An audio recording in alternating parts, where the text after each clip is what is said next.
क्रांति का यह पर्व आया ज्ञान का संदेश लेकर, ज्ञान का संदेश लेकर।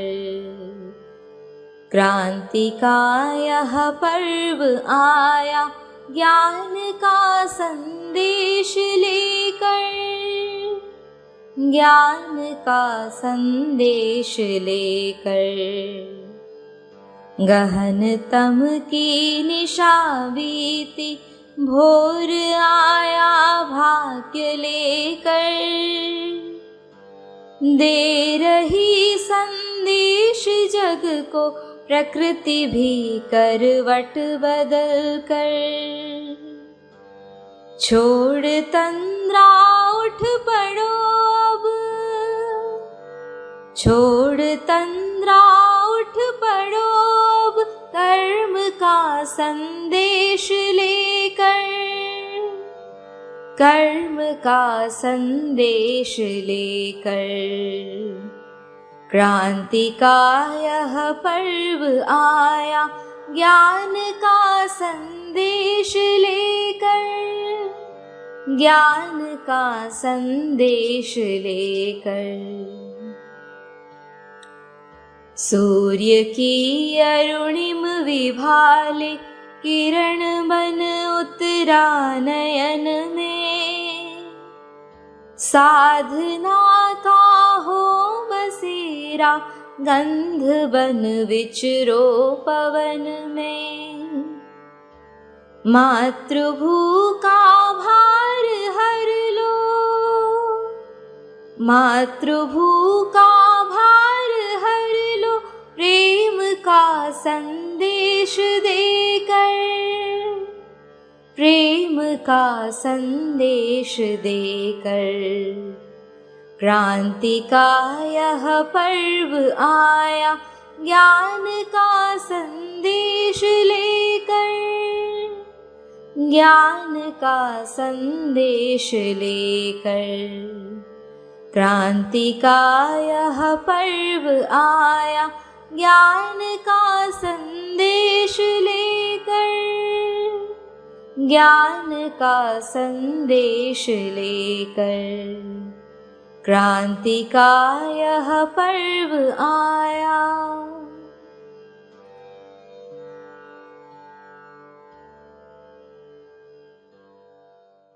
ओम शांति। जो ज़माने में हिम्मत न हारे, अपनी तकदीर खुद जो सवारे, इस जहां में उसी की हमेशा कामयाबी कदम चूमती है।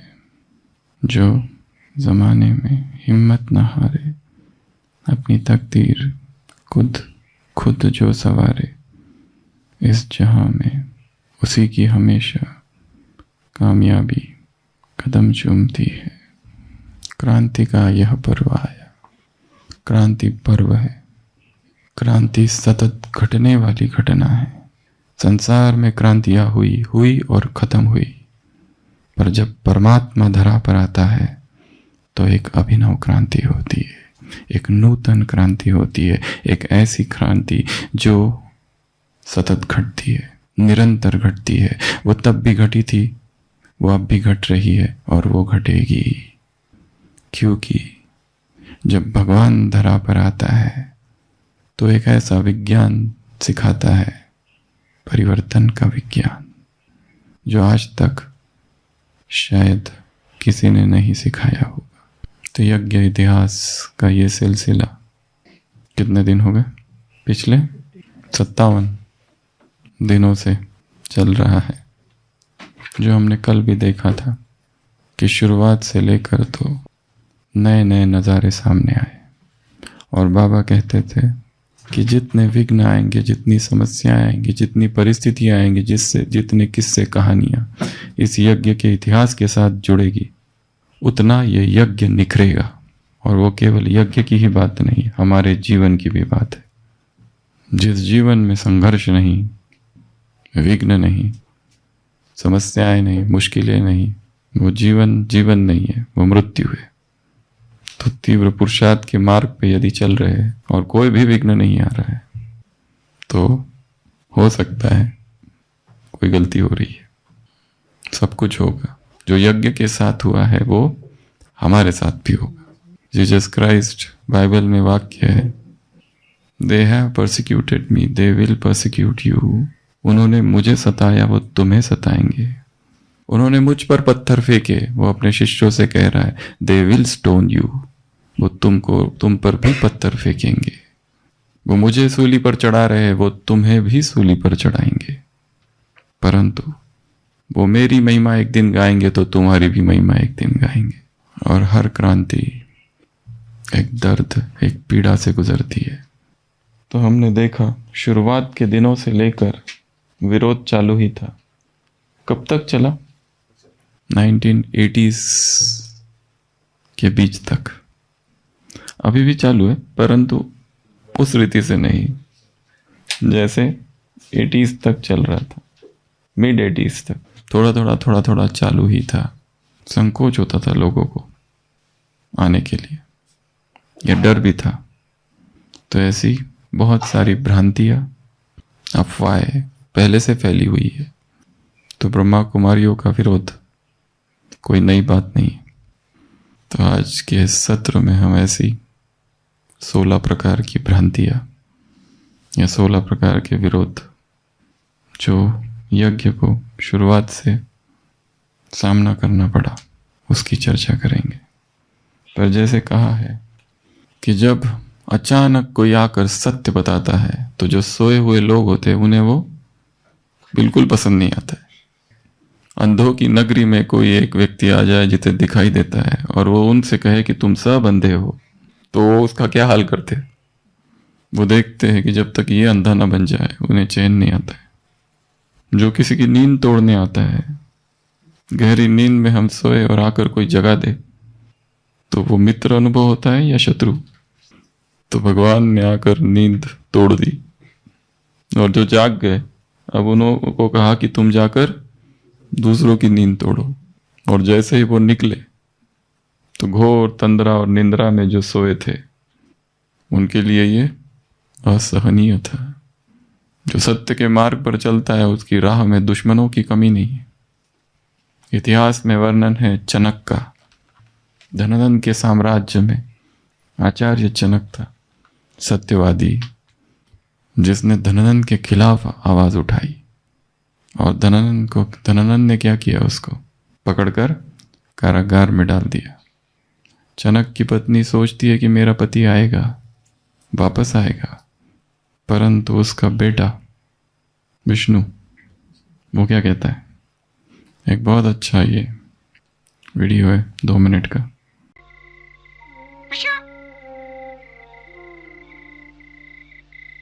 विष्णु, विष्णु, विष्णु,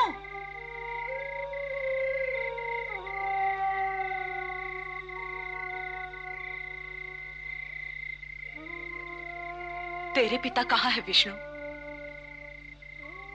मैं तुझसे पूछ रही हूं, तेरे पिता कहाँ है विष्णु? तू बोलता क्यों नहीं? पागल हो गया है क्या? तू बोलता क्यों नहीं? अगर तुझे जनक की पत्नी होने का गर्व है और मेरी माँ होने का अभिमान, तो यह प्रश्न कभी मत पूछना।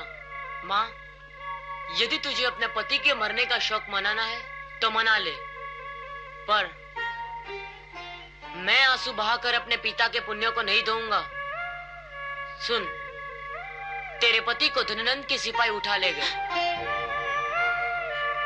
मुझे तुझ पर विश्वास नहीं हो रहा है विष्णु। सत्य बड़ा कठोर होता है माँ। पर तेरे पिता जीवित भी तो हो सकते हैं। मैं तुझे सहानुभूति के कोई शब्द नहीं कहूंगा, कोई आश्वासन नहीं दूंगा। तुझे इस सच्चाई के साथ ही जीना होगा कि तेरा पति जीवित नहीं है। नहीं विष्णु, वे भला एक शिक्षक को क्यों मारेंगे? वे उन्हें बंदी बनाकर कारागार में रखेंगे, पर मारेंगे नहीं। हाँ, वे भला एक ब्राह्मण को क्यों मारेंगे? मेरा मन कहता है तेरे पिता जीवित हैं। तू भी भ्रम में जीना चाहती है, उसी भ्रम में जिसमें तेरा पति जीता था कि मगध के लोग उसकी सहायता को आएंगे। अगर तेरा पति जीवित भी है तो उसे रोज थोड़ा थोड़ा मारा जाएगा, इसलिए तोड़ दो अपने इस झूठे विश्वास को।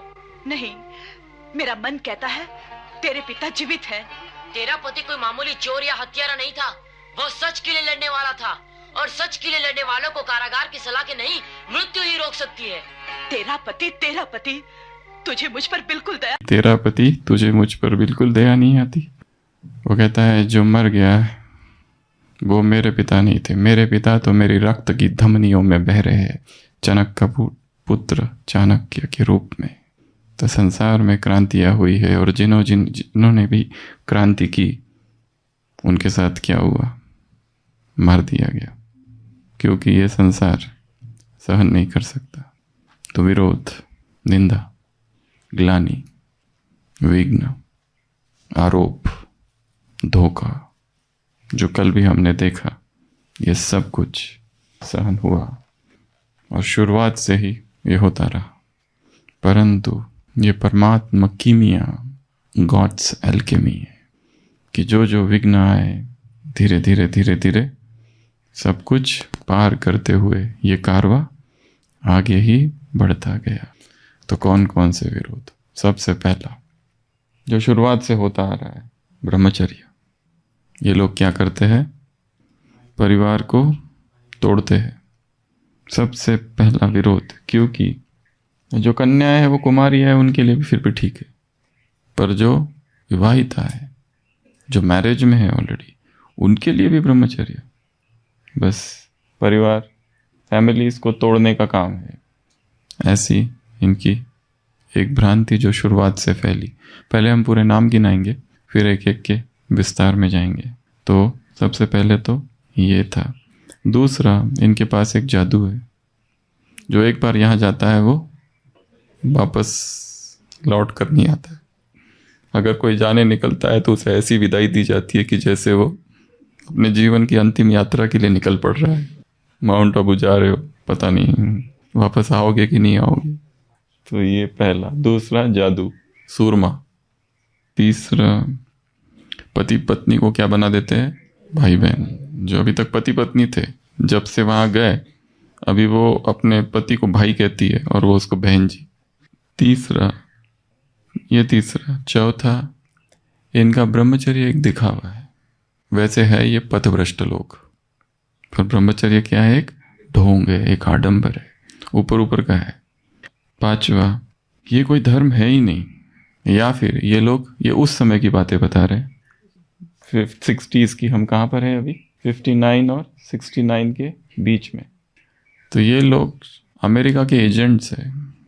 क्या कहते थे ये लोग? अमेरिका के एजेंट है, यहाँ आए हैं। अगला, एक निराधार कहानी बनाई थी दादा लेखराज के बारे में। कौन सी कहानी? जो कि जिसके फोल्डर्स भी बने थे, पर्चियाँ बनी थी, और वहाँ पर वो बांटे गए थे, और जहाँ जहाँ प्रोग्राम प्रदर्शनी होती थी वहाँ वो बांटी जाती थी। वो कहानी कौन सी? कि ये जो दादा लेखराज है, ये पहले क्या था, मेरठ में साइकिल के रिपेयर की इसकी दुकान थी एक। फिर वहाँ एक माया देवी नाम की कोई बहन या माता थी, उसको भगा के लेके गए, और फिर कलकत्ता में गया और वहाँ पे जादू सीखा, और फिर वापस आके बहुत सारी माताओं को बहकाया, और इसके लिए सरकार ने उसे दंड दिया और जेल में डाला, सिंध के जेल में। तो ऐसी एक कहानी। लोग कुछ भी कर सकते हैं। तो ये कहानी केवल बनाई नहीं, उसको लिखा, पर्चे बनाए, फोल्डर्स बनाए, और जहाँ जहाँ प्रदर्शनी हो रही है वहाँ पर गेट के बाहर जो अंदर लोग जा रहे हैं या निकल रहे हैं उनको बांटने का काम। और हेडिंग क्या? ब्रह्मा कुमारी पाखंड उसका। तो ये था सातवां। अगला छठवां। उसके बाद ये एंटी हिंदू है, क्योंकि ये लोग हिंदुइज्म की जो फिलॉसफी है इसको नहीं मानते, स्क्रिप्चर्स को नहीं मानते, वेदों को नहीं मानते। तो ये एंटी, क्योंकि जो अवेलेबल स्क्रिप्चर है उसको मानना चाहिए ना, जो अवेलेबल है, उपनिषद है, वेद है। इन्होंने अपना ही एक नया लाया है, इसके लिए बहुत दुख हुआ सबको। उसके बाद में अगली एक भ्रांति थी कि ये ईश्वरीय तो है, उन्होंने इसको समझ ईसा अर्थात क्रिश्चियन, ईश्वरीय ईसा। तो और कपड़े भी कौन से? वाइट। तो हो सकता है ये क्रिश्चियन मिशनरीज है, जैसे ईस्ट इंडिया कंपनी भारत में आई, व्यापार करना है, वैसे ये लोग भी आए हैं और है कौन? क्रिश्चियन। अगला, इनकी जितनी प्रोफेसीज थी अब तक की विनाश की, वो सारी फेल होती गई और ये लोगों ने उसके छुपाने की कोशिश की है। सबसे पहला 43 वर्ल्ड वॉर जो था वो लास्ट है, उसके बाद में 1950, उसके बाद में 76, ये तो बहुत ही बहुचर्चित है 76 वाली, क्योंकि बाबा के कुछ कुछ महावाक्य भी उस टाइम के ऐसे ही है। उसके बाद में 80s में बहुत सारी, 80s में 2000, 2012, तो ये सब, ये जब भी इनकी प्रोफेसी फेल होती है ये आगे बढ़ा देते हैं कि विनाश होने वाला है, विनाश होने वाला है। डिस्ट्रक्शन कल्ट कहते कई लोग इसको। तो ये एक। दूसरा, भोजन, ये दूसरे के हाथ का नहीं खाते, ये एक। अगला, ये वीआईपीज के पीछे ज़्यादा पड़ते हैं, गरीब के पीछे नहीं जाते ये लोग। इनको कौन चाहिए? वीआईपी लोग, इनके पीछे पड़े रहते हैं। अगला, exaggerated sense of self importance, वो अपने आप को ज़्यादा समझते हैं, हम ब्राह्मण और ये बाकी सब शूद्र। सेल्फ इम्पोर्टेंस को ज़्यादा महत्व देते हैं। उसके बाद में ये जो इनका साइकिल है 5000 साल का, इज एब्सोल्युटली अगेंस्ट साइंस है, क्योंकि इनके फिलोसफी में डायनासोर्स को कोई रोल ही नहीं है कहीं। कार्बन डेटिंग को गलत मान रहे। 5000 ईयर्स की ये जो सारा पूरा 5000 साल में पूरा कर दिया ये लोगों ने। कमाल है। हमारे इधर लाखों हजारों साल का पूरी गणना है, वेदों में, उपनिषदों में सब कुछ है। मनवंतर जो इतना लंबा, 5000 साल में समेट लिया, लपेट लिया पूरा सृष्टि चक्र को। उसके बाद में पैसा, मनी, पैसा, इनके ब्रह्मा कुमारी मतलब पैसों की फैक्ट्री इनके पास पैसा बहुत है। उसके बाद में इन्होंने अपनी जो टीचिंग्स है वो बड़ी सीक्रेट रखी है, या उसको रिवाइज करते रहते हैं। रियल टीचिंग्स पहुंचने नहीं देते, कई बार रिवाइज की है। उसके बाद में अगला, उनकी ये मान्यता है कि भगवान केवल इन्हीं से बात करता है। इनका एक ग्रुप है, बस उनसे ही बात करेगा। मतलब हम जो इतने भगत और उसकी प्रार्थना, भक्ति, पूजा करते हैं, हमसे भगवान का कोई लेना देना नहीं। भगवान आएगा संसार पर, ये जो इतने लोग हैं इनसे ही बात करेगा और फिर इन्हीं को जाके सतयुग में भेजेगा। और हमारे जो धर्म स्थापक है, हमारे गुरु है, हम सब कलयुगी है, हम किसी में नहीं आएंगे, ये ही आएंगे बस।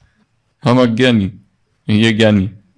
उसके बाद में यहाँ कौन कौन सी प्रैक्टिसेस है? ट्रांस की प्रैक्टिसेस, ये ऑटो सजेशंस, हिप्नोसिस, ये सब ऑकल्ट विद्या जो है तंत्र मंत्र वाली, ये सब यहाँ सिखाई जाती है इन लोगों को। इसके लिए थोड़ा बच के, ओम शांति भवन में वो जो गाड़ियाँ आती है ना गेस्ट वाली, उनको क्या कहते हैं वो गाइड लोग? फटाफट जल्दी आ जाना, वहाँ ज़्यादा समय मत बिताना बस 10 मिनट के अंदर आ जाना है, फटाफट, ज़्यादा सुनने का नहीं बैठना है उनको, कोई पूछना कुछ भी नहीं, बिल्कुल चुपचाप सुन के वापस आ जाना गाड़ी में। तो बस बाकी पूरा मैं आगे का मैं बताऊंगा आपको। उसके बाद में इनका एक नया धर्म है, ब्रह्मा कुमारिज्म ये नया धर्म लेके आई है अपना एक। कितने हो गए? 15, 16। तो अब एक एक पर चलते हैं। सबसे पहला बताया ब्रह्मचर्य। तो भगवान जब धरा पर आएगा तो वो सब नहीं सिखाएगा जो अब तक लोगों ने सिखाया था। उसकी शिक्षाएं अत्यंत भिन्न होगी। वो पवित्रता का ज्ञान देता है, क्योंकि उसे एक नई पवित्र दुनिया स्थापन करनी है। और ब्रह्मचर्य तो एक बहुत छोटी सी बात है उसमें। अगर हम पूरी मुरलियों का भी अध्ययन करें तो ब्रह्मचर्य के विषय में बाबा ने बहुत सारा कुछ नहीं कहा है। ज़्यादा किस लिए कहा है? प्यूरिटी के लिए कहा है। ब्रह्मचर्य एक छोटा सा भाग है, परंतु बहुत महत्वपूर्ण बेस है उसका, आधारशिला है उसकी। बिना इसके आगे प्रोग्रेस हो नहीं सकती। 3 दिन 4 दिन पहले मुरली थी, जब ब्रह्मचर्य भंग होता है धारणाएं नहीं होती है। ब्रह्मचर्य भंग हो गया तो अंदर गिल्ट कॉन्शियसनेस रहती है। ब्रह्मचर्य भंग होते ही बुद्धि की जो एकाग्रता है वो भंग हो जाती है।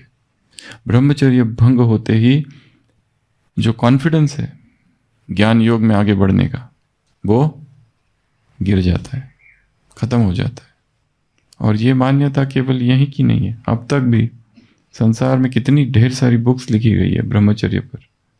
परंतु बाबा ने जो कहा वो एक बात थी कि जो शादी किए हुए हैं उनके लिए भी ब्रह्मचर्य, सबके लिए एक ही नियम। ये थोड़ी बात लोगों को खटकी। वो ठीक है जो कुमार कुमारी है वो रहे अनमैरिड, पर जो ऑलरेडी है यहाँ ही फिर डिस्टर्बेंस हो गया। वास्तव में ये सारे जो इतने विरोध है 16, इसका आधार यही है, ये उसका फाउंडेशन है। ये विरोध का भी आधार है, ब्रह्मचर्य स्थापना का भी आधार है तो विरोध का भी आधार है, क्योंकि ये एक एडिक्शन है, काम विकार। लस्ट जो है वो एडिक्शन है, सबसे बड़ा एडिक्शन संसार का। इससे बड़ा और कोई एडिक्शन नहीं है। भोजन और ये सब बहुत छोटे हैं इसके सामने, अगर एक रीति से देखा जाए तो। और कर्मा फिलॉसफी एक एडिक्शन जैसा है, ऑटो एडिक्शन है, एक ऑटो हिप्नोसिस है। जो व्यक्ति रोज रोज करते जाता है, एक दिन वो ना करे तो उसको मिस करता है। जब करता है तो मिलता कुछ नहीं, पर जब नहीं करता है तो मिस करता है। ये जो चक्र है ये कर्मा फिलॉसफी का चक्र है। एक कंडीशनिंग है माइंड की, एक रेपिटेशन जो होते रहा है, पुनरुक्ति होती रही, एक प्रोग्रामिंग हो गई है माइंड में। तो जैसे ही इसको कोई तोड़ने की कोशिश करता है या इसके प्रति विरोध होता है तो क्रोध ज्वाला प्रकट होती है। और एक चीज, बहुत महत्वपूर्ण चीज, काम विकार और बाकी विकारों में क्या अंतर है? 2 महत्वपूर्ण अंतर है। काम विकार में 100% देहभान की आवश्यकता है, बाकी जो विकार है उसमें 100% की आवश्यकता नहीं। एक दूसरा अंतर यह है कि जब क्रोध आता है तो खाली क्रोध रहता है, जरूरी नहीं क्रोधी व्यक्ति लोभी होगा, जरूरी नहीं क्रोधी व्यक्ति में अहंकार भी जागेगा, या जब अहंकार जागता है तो जरूरी नहीं व्यक्ति में लोभ होगा। पर जब काम जागता है उसमें सारे विकार समाहित है एक साथ। उसमें क्रोध भी है, उसमें लोभ भी है, उसमें अहंकार भी है, सब कुछ है उसमें, सब कुछ एक में ही समाहित है। बाकी विकार इंडिपेंडेंट ऑपरेट करते हैं, या थोड़ा 2 मिल जाएंगे, 3 मिल जाएंगे, पर ये सारे के सारे ईर्ष्या, घृणा, नफरत, सब कुछ काम में समाहित है। इसके लिए बाबा ने सारा फोकस इसके ऊपर ही किया। इसके लिए भयंकर विरोध हुआ। अगर बाबा ने आकर कहते भगवान आए क्रोध से सबको मुक्त होने, तो पता नहीं तभी कितनी संख्या बढ़ गई होती सबकी। ये एंटी ओम मंडली तो बनती ही नहीं थी। इसका बनने का कारण ही क्या था? काम। क्योंकि ये डीपेस्ट, ग्रेटेस्ट, हाईएस्ट एडिक्शन है, व्यसन है। वो उससे, व्यसन से मिलता क्या है वो प्रश्न ही नहीं है, बस वो नहीं मिला तो बेचैनी होती है। दारू पी रहा है व्यक्ति 40 साल से, कहो उसको छोड़ो, नहीं छोड़ पाता है, बेचैनी होती है उसको, धीरे धीरे छोड़ पाता है। कोई बहुत दृढ़ संकल्प होगा, धक से भी छोड़ देते हैं। तो सबसे पहला जो विरोध हुआ वो किस बात का विरोध हुआ? ब्रह्मचर्य का विरोध। और इसके लिए ही बाकी सारे विरोध खड़े हुए। दूसरा, इनके पास क्या है? जादू। इनकी आंखों में तो बिल्कुल नहीं देखना। जब इनके पास जाओ ब्रह्मा कुमारी, तो नजरें नीचे रखना है ऐसे, क्योंकि आंखों में ये काला काला सूरमा भी डालते हैं, लगा के रखते हैं। और जैसे ये लोग दृष्टि देंगे फिर तो तुम गए। इसके लिए इधर उधर देखते रहना बस, पर उनकी आंखों में मत देखना। अब ये तो है भ्रांति। सच्चाई क्या है फिर? सच्चाई ये है कि जब आत्मा ब्रह्मचर्य की और पवित्रता की साधना करती है तो अपने आप आंखों में शक्ति आने लगती है। 3 प्रकार की दीक्षा होती है, नयन दीक्षा, मंत्र दीक्षा, स्पर्श दीक्षा। एक होता है नयन, आंखों से ही शक्ति भर देना, देखते देखते ही, जैसे संजय में शक्ति भर दी ना व्यास ने। धृतराष्ट्र को कहा कि तुम यहां बैठ के देखोगे। धृतराष्ट्र ने कहा मैं कैसे पहचानूंगा, पर मैं तो पहचानता ही नहीं किसी के चेहरे। तो ठीक है, फिर संजय, तो संजय को दृष्टि दे दी। तो वो दृष्टि कैसे दी? आंखों से। तो आईज में बहुत पावर है। बाबा ने कहा है बाप से दृष्टि लो और विश्व को दृष्टि दो। इसके लिए हमारी आंखों पर बहुत काम करना है। और अंतिम सेवा किस किस से होगी? आंखों से, चेहरे से और मस्तक से। तुम्हारा मस्तक टीवी का बोर्ड बन जाएगा, आंखें और चेहरा ये प्रत्यक्षता करेगा बाप, शब्द नहीं। शब्द किस किस को सुनाओगे? कितना भाषण करोगे? वाइब्रेशंस। तो आईज में अपने आप पावर आ ही जाती है। इसलिए वो जो कह रहे हैं ना, सही कह रहे हैं कि जादू तो है। ऐसे ही नहीं कह रहे ये लोग, उनकी बातों में हर बात में तथ्य है। Every point is correct. तो वास्तव में जादू है, पर कौन सा जादू? ईश्वरीय जादू है। तीसरा, ये लोग भाई बहन बना देते हैं। जो हस्बैंड वाइफ है वो क्या बन जाते हैं? भाई बहन। जो उस दिन भी सुनाया था महात्मा गांधी जी की कहानी और रामकृष्ण परमहंस की कहानी। तो वास्तव में हर एक चेतना एक आत्मा है। ये इसी संबंध से जब हम इंटरेक्ट करते हैं तो ही एक डिटैचमेंट रहता है। जैसा ही पति अगर कहे ये मेरी पत्नी है, या फिर जो ज्ञान में भी चलते हैं वो भी क्या कहते हैं, ये मेरा युगल है, ये ऐसा तो कहना ही पड़ता है। इसमें भी एक बंधन है। इसलिए जगदीश भाई जब पहली बार आए तो उन्हें सबसे बड़ा आश्चर्य कौन सा लगा? 3-4 चीज़ों का। कौन सा? भाऊ की जो पत्नी है, विश्व किशोर भाऊ की संतरी दादी, वो क्या कह रही है उनको? भाऊ, ये पहला। दूसरा, यशोदा जो है वो बाबा को क्या कह रही है? बाबा। पत्नी अपने पति को बाबा कहे, ऐसा कभी हुआ है क्या? अपने पति को पिता कहना, ये बहुत बड़ी बात है। तीसरा, मम्मा की मम्मा, मम्मा की मदर, मम्मा को मम्मा कह रही है, या यशोदा मम्मा को मम्मा कह रही है। ये सब उलट पुलट सारे संबंध हो गए इधर। ये आश्चर्य लगा।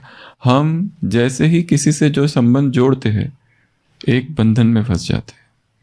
जैसे एक व्यक्ति होता है कि उसको इतनी बीमारियां होती है, कभी ठीक नहीं होता है। वो इतने लोगों के पास, डॉक्टरों के पास जाता है पर ठीक नहीं होता है। आखिरकार एक डॉक्टर के पास पहुंचता है, जो डॉक्टर उसको सिखाता है ये सब बंद करो दवाइयाँ, बस एक ही मंत्र मैं तुमको देता हूँ, मैं स्वस्थ हूँ, मैं स्वस्थ हूँ, मैं निरोगी हूँ, मैं निरोगी हूँ, बस रिपीट करते रहो ये। तो वो रिपीट करना चालू करता हूँ, मैं बीमारियों से मुक्त हूँ, मुझे कोई बीमारी नहीं है, मैं एकदम कंचन काया, एकदम स्वस्थ हूँ। और धीरे धीरे वो ठीक हो जाता है। उसकी पत्नी को आश्चर्य होता है, पर उसमें फिर एक और परिवर्तन आ जाता है। उसका अपनी पत्नी में इंटरेस्ट ही खत्म हो जाता है। तो पत्नी को लगता है ये पहले मेरे से बात करते थे, मेरे साथ घूमते थे, तो आजकल तो कुछ भी नहीं करते, क्या हो गया ये? तो वो कहते कुछ तो राज होगा। तो एक बार वो ये भी देखती है, ये बाथरूम में जब जाते तो जल्दी बाहर नहीं निकलते, तो जाके सुनती है एक बार। तो वो बाथरूम में बैठ के वो कह रहा है ये मेरी पत्नी नहीं है, ये मेरी पत्नी नहीं है, ये मेरी पत्नी। यहां से कंडीशनिंग कर दी, ये मेरा पति नहीं, ये मेरा बोलना नहीं, पर नहीं तो झगड़ा हो जाएगा। ये इंटरनल प्रोसेस है, गुप्त रखना है इसको। क्योंकि जैसे संबंध जोड़ा, ये मेरी बेटी है, ये मेरा बेटा है, ये मेरी माँ है, ये मेरी बहन, वो एक एनर्जेटिक कांटेक्ट हो जाता है उस आत्मा के साथ। और जैसे हम अपने आप को डिटैच कर देते, ये एक आत्मा है, ये एक सेट ऑफ संस्कार है। जब भी किसी को मिलो ये भी नहीं सोचोगे आप, ये क्या, एक सेट ऑफ संस्कार से, संस्कारों का समूह है ये जो आया है बच्चा बच्ची जो भी है, जिनके संपर्क में संस्कारों का एक समूह है। जो अभी वर्तमान संस्कार जो है वो ऊपर ऊपर का, अंदर पता नहीं क्या क्या है, ढेर सारी चीजें होगी। अभी जो एकदम निरागस, एकदम भोला भाला सा लगता है, वो वैसा है नहीं, इतना भोला भाला। रियल रूप बाद में प्रकट होगा, धीरे धीरे धीरे धीरे धीरे शादी के बाद। तो अगर देखा जाए तो सभी आत्माएं हैं, और ये जो संबंध है भाई बहन का, ये फिर भी ठीक है। पर बाबा कहते हैं इसमें भी कभी कभी विकार हो सकता है, तो क्योंकि ये कलयुग है, इसमें कुछ भी पॉसिबल है, एनीथिंग पॉसिबल। सबसे बेस्ट एक ही है, आत्मा। तो भाई बहन को किस दृष्टि से देखे और बहन भाई को किस, इस पर भी कभी चर्चा हुई थी। 8-10 बातें हैं। सबसे पहले तो भाइयों की ले लेते, भाई किस दृष्टि से देखे, ये कौन है? आत्मा है, एक परम धाम से आई हुई आत्मा, अभी अभी आई है। दूसरा ये भाई है, एक तीसरा ये बहन है, चौथा देवी है, सतयुग की नारायण लक्ष्मी बनने वाली है, या वो देवी है जिसकी मंदिरों में पूजा हो रही है, फरिश्ता है, माँ है। ये जो संबंध है बड़ा प्योर संबंध है। सबको माँ, या देवी सर्वभूतेषु मातृरूपेण संस्थितम्, नमस्तस्यै नमस्तस्यै नमस्तस्यै नमो नमः। ये माँ है, शिव शक्ति है। फिर शिव शक्ति है, ये शिव की अर्धांगिनी है। ये ब्रह्मा कुमारी बहन है, ब्रह्मा कुमारी है, ये टीचर है, ये शिक्षक है, ये गुरु है। और शिव की अर्धांगिनी है, उसका हस्बैंड ऊपर बैठा है, भोलानाथ, भोलानाथ और भालानाथ। तो उसका मिस्टर ऊपर है। किससे बात कर रहे हो? थोड़ा संभाल के बात करना इधर, क्योंकि वो जो है ना बड़ा जेलस है, पॉसेसिव है बहुत, उसको बिल्कुल सहन नहीं होता है, एकदम पॉसेसिव है। I thy God, I am thy jealous God.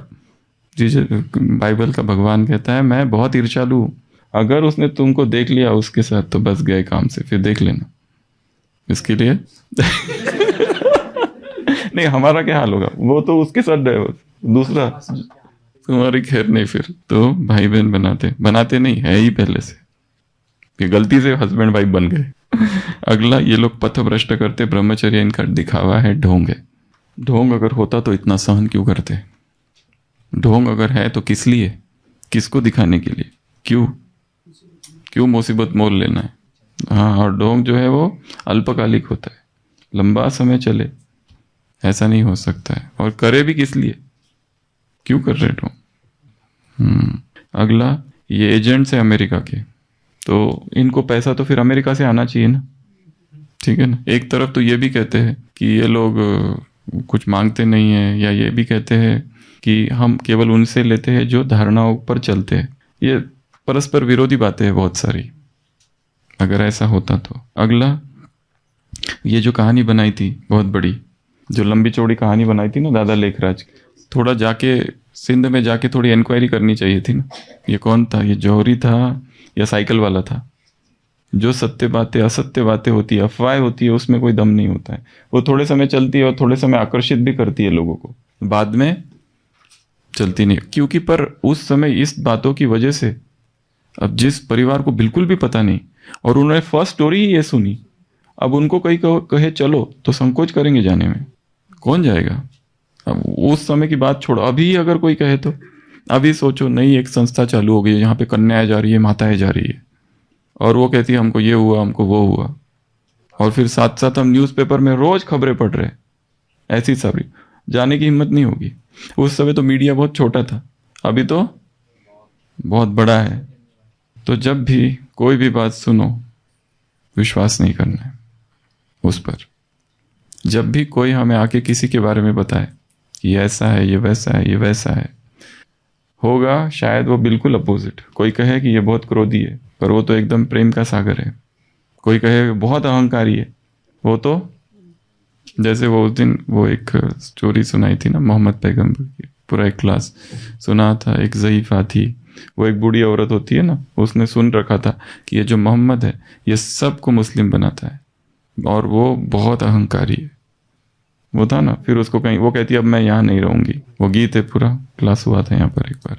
वो कहती है अब मैं यहाँ से जाऊँगी, वो एक शहर ही छोड़ के चली जाती हूँ।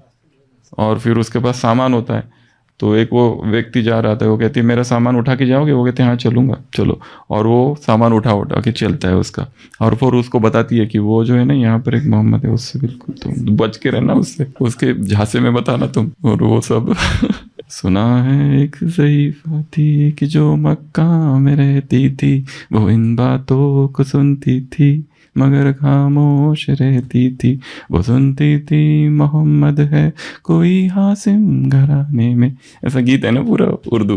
तो वो लास्ट में फिर वो उसको कहती है कितने पैसे हुए तुम्हारे?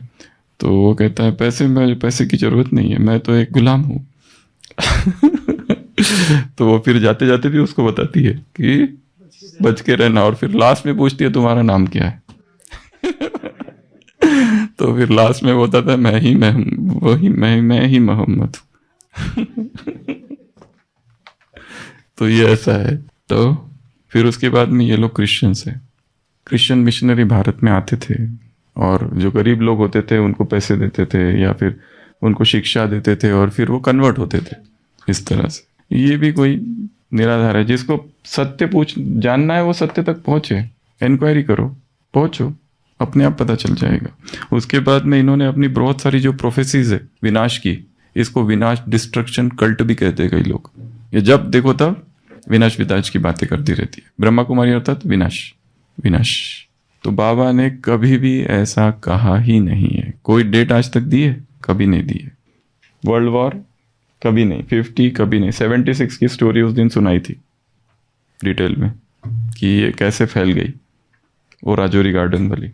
उसके बाद में भी 2012 ये सारी जो स्टोरीज है, भगवान ने कभी नहीं कहा। ये जो ब्राह्मण है शायद उनका इंटरप्रिटेशन है। ब्राह्मणों ने अपनी बुद्धि तेज चलाकर कहा कि बस ये है, सब जोड़ जाड़ के भगवान ने जो बातें कही है। उसके बाद में भोजन, इसका तो सबसे ज्यादा विरोध है। एक भाई का एक प्रश्न है, आप उसका उत्तर देने की कोशिश करना। वो कहता है मेरी माँ 60 साल तक उसने सब कुछ खाया, नॉनवेज खाया, होटल में खाया, सब कुछ खाया और हमारे साथ थी और सब जगह घूमती थी। अब अचानक वो ब्रह्मा कुमारी उसने ज्वाइन कर लिया और वो कहती है मैं ज्ञानी और तुम शूद्र, और आज से इस घर में प्याज लहसुन नहीं बनेगा, नॉन वेज नहीं पकेगा, प्याज लहसुन कोई यूज नहीं करना। वो कहते हैं हमारा क्या दोष? वो बेटा पत्र लिखता है, ब्रह्मा कुमारी जी हमारा प्रश्न का उत्तर दो। अभी मेरी माँ 60 साल तक उसने सारा एंजॉय किया और मैं हूं 30 साल का और वो अभी बिल्कुल हम पर एकदम ये कर रही है अत्याचार, पूरा परिवार का शांति नष्ट हो गई है। जब देखो तब वो पीस ऑफ माइंड लगा के बैठती है और वो चैनल सुनती रहती है, और किचन पे तो उसने एकदम ये कर दिया है। अब बताओ हम क्या करें? अचानक वो एकदम महाज्ञानी बन गई है और हम शूद्र बन गए, हम अपवित्र बन गए, हमारे हाथ का भी उसको चलता नहीं। अब तक हमारे साथ ही नॉनवेज खाती थी वो। अभी इस प्रश्न का उत्तर देने की कोशिश करना हम कई बार बहुत कट्टर हो जाते हैं यहाँ आते ही। थोड़ा सा बाबा कहते हैं तोड़ निभाना है समझते हुए, नहीं तो वो कहता है कि हमारे परिवार का कहते तो तुम लोग ओम शांति हो, पर परिवार की शांति भंग कर दी है तुम लोगों ने। ऐसे बहुत सारे प्रश्न है। कंप्लेंट बॉक्स है, कंप्लेंट अगेंस्ट ब्रह्मा कुमारी, ढेर सारे। और फिर ये एक ने पूछा, वो दूसरा कहते हैं हाँ मेरे साथ भी ऐसा ही हुआ है। तीसरा कहता है हाँ बिल्कुल ऐसा ही हमारे घर में अभी चल रहा है। इसलिए जो यहाँ आ रहे हैं उनको भी थोड़ा समझना है, डिटेल अच्छे से समझना है इस ज्ञान को, नहीं तो ये घर टूट जाएंगे, शांति भंग। उसके बाद में वीआईपी पीछे पड़ते हैं, पॉलिटिशियंस, नेता लोग, यही लोग चाहिए उनको। इनको वो लोग नहीं चाहिए, हाउसकीपिंग स्टाफ। इनको डॉक्टर इंजीनियर अगर मिल जाए तो बिल्कुल नहीं छोड़ती है। वकील नेता इनके पीछे ज्यादा पड़ती है। तो बाबा ने क्या कहा है, एक को पकड़ लो तो ये जो नीचे वाले हैं सब अपने आप आ जाएंगे, क्योंकि ये संदेश ही इतना पावरफुल है कि सबको सुनाना है, कोई भी ना बचने पाए इस संदेश से।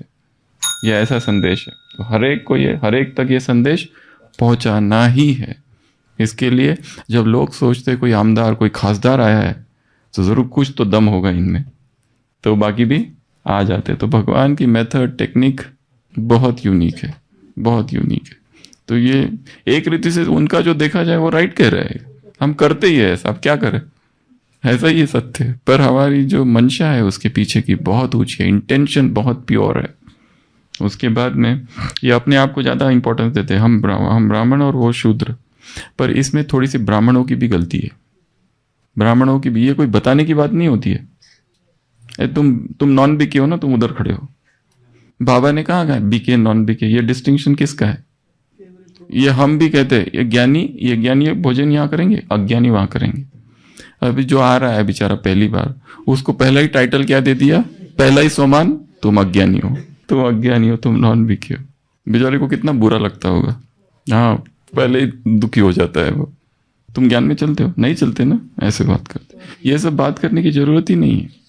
किसी को हमारा समभाव प्रियदर्शी, एक समदृष्टि सबके प्रति।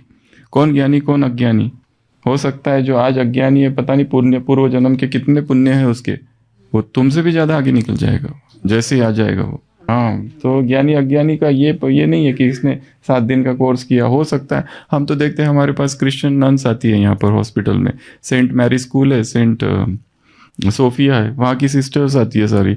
इतनी विनम्रता है उनमें, इतना प्रेम से भरी हुई है, इतना रिस्पेक्ट। और कई बार तो ये भी देखते हैं ब्राह्मण सीधा अंदर घुस जाते, वो बाहर बैठी रहती है वेट करते हुए अपने नंबर के लिए। तो वो वाली बात नहीं, इसमें आचरण क्या है वो इम्पोर्टेंट है। ये टाइटल हम कितने भी लगा लें यहाँ बीके और वो सब, उसका कोई मतलब नहीं है। और ये तो बिल्कुल ही नहीं कहना है ये अज्ञानी, ये नॉन बीके, और ये गेस्ट है, या फिर कहने की जरूरत नहीं है कुछ। ये एक अपमान जैसा हो जाता है, उसकी फर्स्ट इंप्रेशन ही होता है कि मुझे ये लोग अज्ञानी समझते हैं। और फिर वो भी कई बार फिर दिखाने की कोशिश करेगा कि मैं ज्ञानी हूँ। हमने भी सब पढ़ा, हम तो जाते थे उधर सेंटर में। झूठ बोलता है फिर वो, अगर कोई थोड़ा ज़्यादा होशियार होगा तो। दुखी कोई कमजोर ये होगा तो दुखी हो जाएगा, पर कोई ज़्यादा होगा तो दिखावा करेगा वो। ऐसे शॉल ले लेगा यहाँ रख के, जैसे बीके चलते हैं वैसे भी पहली बार आते तो ऐसे चलते। तो ये उसके बाद में पैसे की बात, पैसा बहुत है इनके पास। तो बाबा ने तो यही कहा है कि यहाँ जो भी पैसा आता है तन मन धन से आता है हर एक के। और कई बार तो पिता अपने बेटी की वैसी भी शादी करता है, तो जब इधर देते थे तो जो उधर देना है वो इधर दे रहे। तो पैसे की बात नहीं है, ये साइकिल की बात है। इस पर हम कभी डिटेल में चर्चा करेंगे। ये 5000 साल का उत्तर एक ही है कि ये रेवलेशन है, ये प्रकट हुआ है ज्ञान, किसी व्यक्ति ने दिया नहीं है। हमें भी नहीं पता था, उसको भी नहीं पता था जिसके द्वारा दिया कि ये चक्र 5000 साल का है।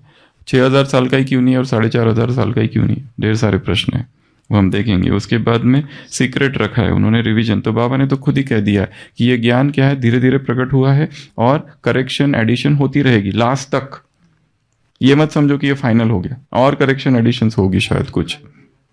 धीरे धीरे खुलता है बुद्धि का ताला। और हर मुरली में, जैसे मुरलियों में आता है, हर मुरली में आपने देखा होगा ये शब्द आते, ये है गुप्त बात, ये है नई बात। बाबा तुमको रोज नई नई बातें कब बता रहे हैं? 1964 और 69 की ये मुरलियां है, 5 साल। तो तब ये बातें बताई जा रही है कि ये गुह्य बात है, ये गुप्त बात है, क्योंकि ये राज खुल रहा है। तब तक प्रकट ही नहीं था ना। 36 से प्रकट धीरे धीरे हुआ ज्ञान, ये तब हो रहा था। अभी हम इतने साल से रोज रोज सुन रहे हैं तो कोई प्रभाव ही नहीं पड़ता हम पर ये तब पहली बार जब वो लोग सुन रहे होंगे तो कैसा लगता होगा उनको? पहली बार जो फर्स्ट टाइम सुन रहे, अब तक अहम ब्रह्मस्मि शिवोहम करते रहते थे, अहम चतुर्भुजम ये नारे थे तब। पूरा एकदम जैसे इसमें पावर थी, इसमें अहम ब्रह्मस्मि, पिकेटिंग में अहम ब्रह्मस्मि शिवोहम, ये सारे नारे थे। और फिर धीरे धीरे प्रकट हुआ कि ऐसा थोड़ी ना होता है, और एकदम सब चुप होके सुनते होंगे, चुपचाप, कुछ बोलना नहीं, क्योंकि अब तक जो हमारा था वो थक तोड़ा उसने। तो लास्ट उसके बाद में ट्रांस, और ट्रांस की भी बात सत्य है कि ऐसा है, और बाबा ने भी कहा है। पर ट्रांस के पार्ट में भी थोड़ी गड़बड़ हुई इसलिए बाबा ने 69 की जो फर्स्ट मुरली है उसमें कहा कि ये ट्रांस का पार्ट अब धीरे धीरे कम हो जाएगा, और इसका कोई फायदा नहीं है, और केवल दीदी दादी जिसको निमित्त बनाएगी वही ट्रांस में जाएगा। तो ऐसी भ्रांतियां जुड़ती है। ट्रांस में जाने वाले भी चले गए, ये भी कहा है बाबा ने कई बार। उनको भी माया आ गई, उनको जिनको अव्यक्त नाम दिए वो भी चले गए। तो इस संसार में ये सारी बातें होगी, परंतु हिम्मत नहीं हारना। ये सब सुनते हुए भी जिनको निश्चय बुद्धि है वो कभी भी पीछे नहीं जाएंगे। इतनी सारी भ्रांति है। और ये तो कहा यज्ञ के प्रति, अब एक दूसरा एस्पेक्ट भी है व्यक्तिगत, व्यक्ति के प्रति भी। अपमान, बदनामी, अफवाहें, जैसे ब्रह्मा के प्रति ये अफवाह फैली, ब्रह्मा की क्या रिएक्शन होगी? बाबा आपके बारे में ये लिखा है, अच्छा मेरे बारे में लिखा, जाओ उनसे मिलो। कुछ नहीं, कभी बाबा ने कहा एंटी वाले से जाके मिलो, ये करो, कुछ नहीं, चुप रहो बस। आंसर क्या है? जब भी विरोध हो, क्रिटिसाइज हो, उत्तर है मौन। और ऑनलाइन अगर कोई अब्यूज करे उसका उत्तर है परम मौन, बिल्कुल भी कुछ नहीं बोलना, नहीं तो लड़ाई होगी। पहले युद्ध के मैदान में लड़ाई होती, अभी सोशल मीडिया पर लड़ाई चालू है। तो जो जमाने में हिम्मत ना हारे, अपनी तकदीर खुद जो सवारे, इस इंसान में उसी की हमेशा, इस जहां में उसकी हमेशा कामयाबी कदम चूमती है। ओम शांति।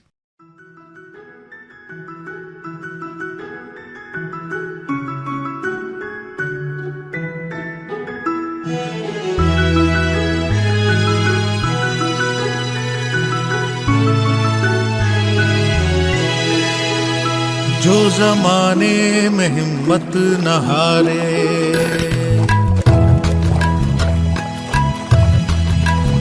जो जमाने में हिम्मत न हारे, अपनी तकदीर खुद जो सवारे, इस जहां में उसी के हमेशा कामयाबी कदम चूमती है।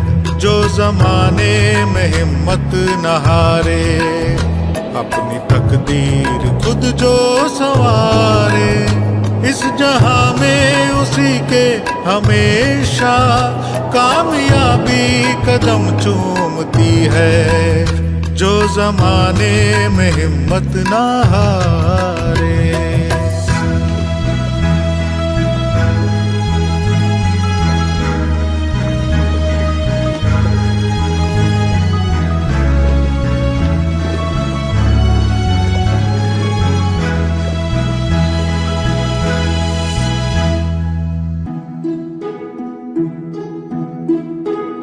हमने माना जहां में बहुत रोग हैं, जो दुखों से लड़े वो बड़े लोग हैं। हमने माना जहां में बहुत रोग हैं, जो दुखों से लड़े वो बड़े लोग हैं। तुमको जीना है तो सर उठा के जियो, अपने सारे गमों को भुला के जियो, मुस्कुरा के जो हर पल गुजारे, अपनी तकदीर खुद जो सवारे। इस जहां में उसी के हमेशा कामयाबी कदम चूमती है, जो ज़माने में हिम्मत ना हारे।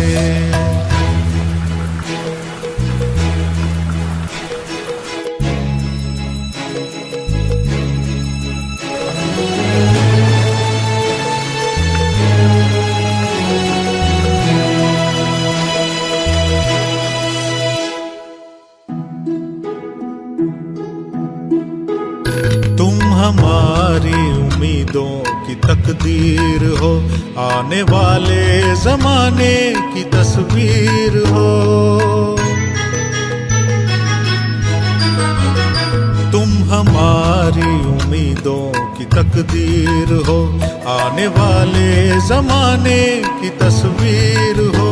दे रही है सदाएं तुम्हें जिंदगी, आसमानों को छूना है तुमको अभी, बढ़ के मंजिल उसी को पुकारे, अपनी तकदीर खुद जो सवारे। इस जहां में उसी के हमेशा कामयाबी कदम चूमती है, जो ज़माने में हिम्मत न हारे।